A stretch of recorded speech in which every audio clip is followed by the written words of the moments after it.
السلام علیکم four class, کیسے ہیں آپ سب؟ آج ہم اردو کا عملی کتاب کریں گے۔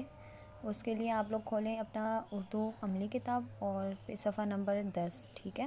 اس کے بعد آج کی تاریخ لکھیں 28 مارچ 2020 اور دن لکھیں ہفتہ۔ آج کا جو ہمارا ٹاپک ہے وہ ہے اسم کی اقسام معنی کے لحاظ سے۔ اسم کی اقسام معنی کے لحاظ سے کتنی ہیں؟ 2 ہیں۔ کون کون سی؟ اسم معرفہ اور اسم نکرہ۔ اسم معرفہ کیا ہے؟ اسم معرفہ وہ اسم ہے جو کسی خاص شخص، چیز یا جگہ کے نام کو ظاہر کریں، اسم معرفہ کہلاتا ہے۔ مثلا اقبال، اردو، ہمالیہ، لاہور وغیرہ۔ یہ اسم معرفہ ہیں جو کہ خاص شخص، چیز یا جگہ کے نام کو ظاہر کرتا ہے۔ اس کے بعد ہے اسم نکرہ۔ اسم نکرہ کیا ہے؟ وہ اسم جو کسی عام شخص، چیز یا جگہ کے نام کو ظاہر کرے، اسم نکرہ کہلاتا ہے۔ مثلا دریا، لڑکا، کتاب وغیرہ۔ اسم نکرہ عام چیز، شخص یا جگہ کے نام کو کہتے ہیں، ٹھیک ہے۔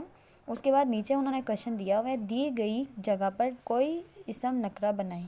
کوئی اسم نکرہ آپ نے بنانا ہے جو کہ عام ہوتا ہے، ٹھیک ہے۔ عام کوئی شخص، چیز یا جگہ جو بھی آپ کو اچھا لگتا ہے، آسان لگتا ہے، آپ وہ بنا لیں۔